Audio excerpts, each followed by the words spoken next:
Hello दोस्तों, नमस्कार। कहते हैं कि साली है आधी घरवाली है। एक जीजा अपनी साली के कहने पर उसके साथ में कैसे कैसे रोमांस करता है, पूरी जरूर सुने कहानी को। घड़ी की दोनों सुइयां भाग रही थीं। बिमला देवी ने सुबह 5 बजे उठने का अलार्म दिया था, पर ना जाने क्यों उसकी आंख फिर लग गई और वह उठी तो घड़ी में पूरे 6 बज चुके थे, यानी पूरे 1 घंटे लेट। उसने जल्दी जल्दी दातुन किया और रसोई घर जाकर सबका नाश्ता और दिन का खाना बनाने में लग गई। समय बहुत हो चुका था। सबका काम जल्दी से करके उसे अपनी बड़ी बेटी गीतिका के घर जाना था।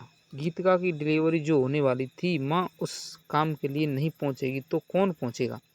चलो, खाना तो बन गया, सबको नाश्ता स्नान करने की बात देती हूँ, ऐसा बिमला देवी ने सोचा। बाथरूम में वो नल खोलने गई तो जल्दी की वजह से उसका पांव फिसल गया। अब उसका उठना मुश्किल हो गया और वो दर्द से कराहने लगी। उसने जोर से अपनी छोटी बेटी कामनी को पुकारा। बिमला का पति और कामनी दौड़कर चले आए। बड़ी मुश्किल से बाथरूम का दरवाज़ा खोला गया। बाद में वो उसे डॉक्टर के पास ले गए, जहां जाकर पता चला कि बिमला देवी की एक पैर में फ्रैक्चर हो गया है। बूढ़ी हड्डियां थीं, गिरने से एक आधे का टूटना वाजिब था। माँ को अपनी चिंता कम और बड़ी लड़की की डिलीवरी की चिंता ज़्यादा थी।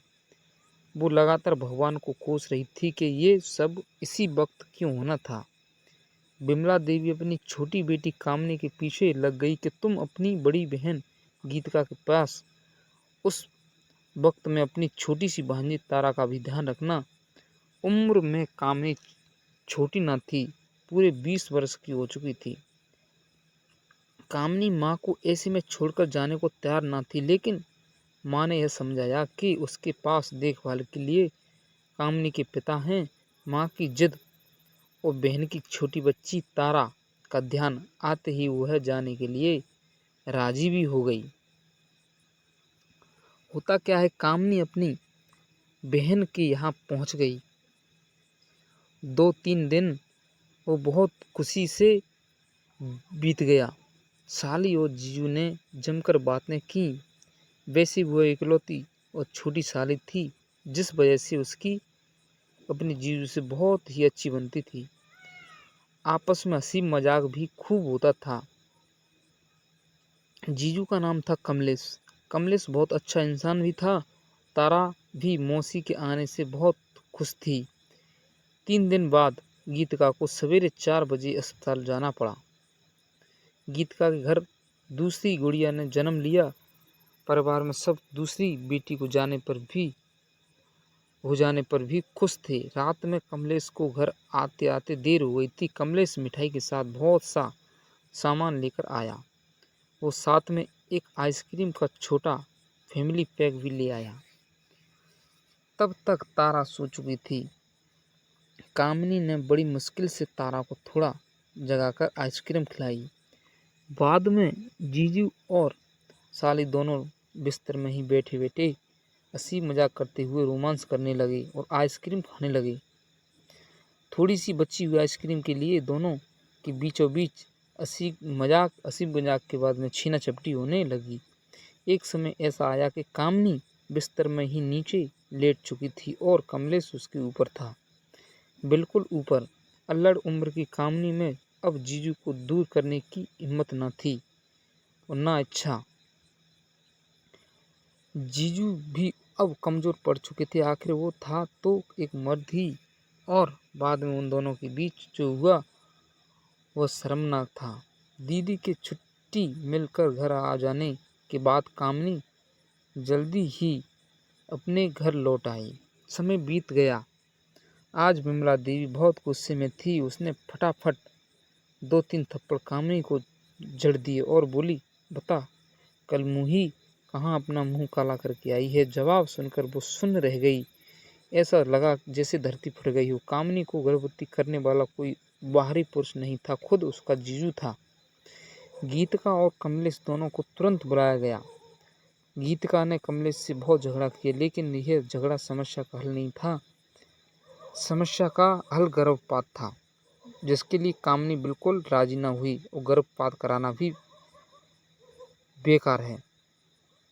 बहन की इच्छा और उसके होने वाले बच्चे के साथ रिश्ते को ध्यान में रखकर गीतिका ने हकीकत को गले लगाने की सोची। वो कमलेश का दोषी तो मान रही थी, लेकिन शायद उसकी सजा कामिनी के होने वाले बच्चे को नहीं दे सकती थी। वो उस बच्चे से पिता के नाम का हक भी नहीं छीनना चाहती। दोनों बहनों ने सोचा, ऐसा भी तो समुदाय है जहाँ सौतन मिलकर रहती है, फिर हम प्रेम पूर्वक क्यों नहीं रह सकती। दोनों बहनों ने मिलकर समाज के नियमों को चुनौती दे डाली और गीतिका अपनी बहन को कमलेश की दूसरी पत्नी के रूप में ब्याह कर घर ले आई। साली आधी घरवाली होती है, यह कहावत तो सुनी रखी थी, पर साली पूरी घरवाली बन जाए ऐसा तमाशा तो हकीकत में सुनकर अच्छा नहीं लगता। रिश्तेदारों ने संबंध तोड़े, परिचित और अपरिचित बनने लगे।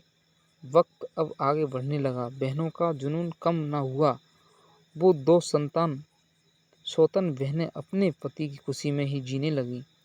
उन तीनों को किसी पास पड़ोस व समाज वालों की परवाह न थी। वो अपनी जिंदगी में ही खुश थी। दोनों बहनों को अपने पति को बांटने में कोई भी संकोच न था। दोनों बहनें समझदारी से जी रही थीं। बाद में कामिनी ने एक सुंदर लड़के को जन्म दिया। तीनों बच्चे अब बड़े होने लगे। अब गीतिका की बेटियों का कामिनी की बेटों के साथ अक्सर पिता को लेकर झगड़ा होने लगा। कामिनी का बेटा अब करीब 6-7 साल का हो चुका था। एक दिन पिता को लेकर बहनों के साथ झगड़ा इतना बढ़ गया कि उसने अपनी माँ कामिनी को कहा कि तुम गंदी हो, और उसके चरित्र को लेकर उसे बहुत कुछ कह दिया। कामिनी यह बात अपने छोटे से बच्चे के मुंह से सुनकर पूरी तरह टूटकर बिखर गई। इतना दुख तो उसे किसी भी बातों से नहीं हुआ था। अपने बच्चे की बातों ने उसे झकझोर कर रख दिया।